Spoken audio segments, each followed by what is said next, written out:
देश का अगला उपराष्ट्रपति कौन होगा?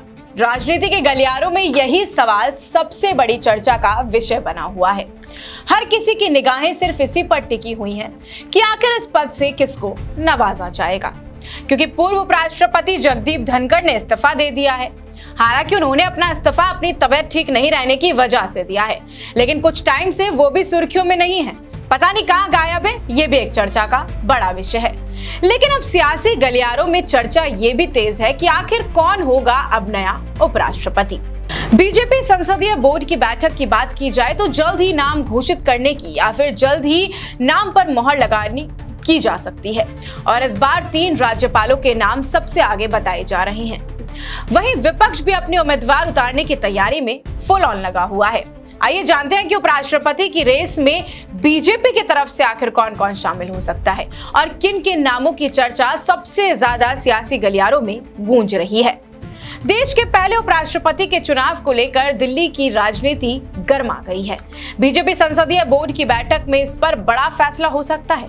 सूत्रों के मुताबिक कर्नाटक के राज्यपाल थावर चंद गहलोत, झारखंड के राज्यपाल संतोष गंगवार और सिक्किम के राज्यपाल ओम माथुर, जी हाँ भाई ओम माथुर, जो राजस्थान में भी काफी ज्यादा अपना सियासी दांवपेच खेलते नजर आते हैं।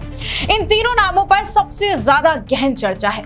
इसी के साथ कहीं ना कहीं ये भी अटकलें बीच में सुनने को मिल रही थी कि राजस्थान की बॉस लेडी, समझ ही गए होंगे आखिर हम बात किसकी कर रहे हैं। जी हाँ बिल्कुल, पूर्व मुख्यमंत्री वसुंधरा राजे को भी इस पद से नवाजा जा सकता है, क्योंकि उन्होंने हाल फिलहाल में प्रधानमंत्री नरेंद्र मोदी से एक मुलाकात की और उनकी मुलाकात काफी ज्यादा सकारात्मक नजर आ रही थी, क्योंकि काफी ज्यादा मुस्कुराती हुई वो बाहर निकली थी। तो ये कहीं ना कहीं चर्चा लग रही थी कि हो सकता है कि इस पद से उनको भी नवाजा जा सके। अब खैर ये तो देखने वाली बात होगी कि आखिर पद किसको मिलेगा, लेकिन प्रमुख में इन 3 नामों की सूची सबसे ज्यादा सामने आ रही है।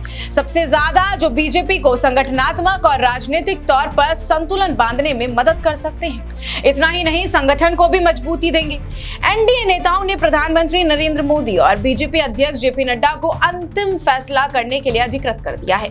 यानी अब नाम तय करना केवल इन्हीं 2 नेताओं के हाथ में ही रहेगा, क्योंकि विश्वास है, क्योंकि आला कमान माने जाते हैं हमारे देश के और साथ में बीजेपी के। दूसरी ओर अगर बात करें, विपक्ष भी कोई पीछे हटने वाला नहीं है। इस बार बीजेपी को विपक्ष भी करारी टक्कर देने वाला है। बिल्कुल, कांग्रेस, टीएमसी और अन्य विपक्षी दल मिलकर अपना साझा उम्मीदवार मैदान में उतार सकते हैं। राजनीति तो ये भी है कि उपराष्ट्रपति चुनाव को एक तरफा ना होने दिया जाए, और हो सकता है कि इस बार इंडिया अलायंस देखने को मिल सकता है। अगर आप बात करें उन तमाम चुने हुए नामों की, तो कौन कौन नाम शामिल है और क्यों क्यों वो फेमस है और माने जाते हैं। सबसे पहले नाम आता है इस पूरी लिस्ट में थावर चंद गहलोत का।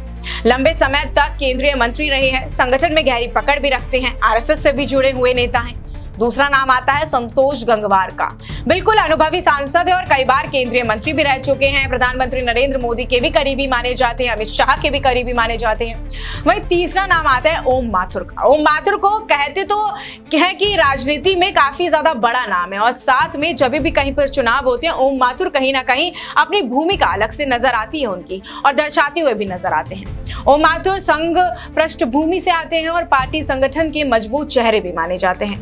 यानी कि बीजेपी तीनों नामों पर मंथन कर रही है और जल्द ही तस्वीर को भी साफ कर सकती है।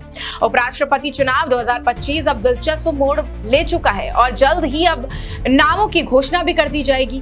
बीजेपी किस नाम पर दाव लगाएगी और विपक्ष किस चेहरे को चुनौती के तौर पर सामने लाएगा, ये आने वाले कुछ दिनों में साफ हो जाएगा।